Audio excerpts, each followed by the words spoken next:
Hello everyone, today we are going to learn basic AutoCAD 2027 how to print in black and white.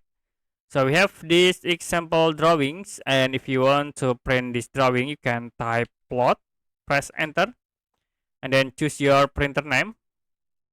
The next for the paper size, and then for plot area I will use the window and then click from the corner to corner. Click center to the plot, and then you can click a preview. So this is still in colorings, and if you want to set black and white, you can change for the plot style table in here into grayscale.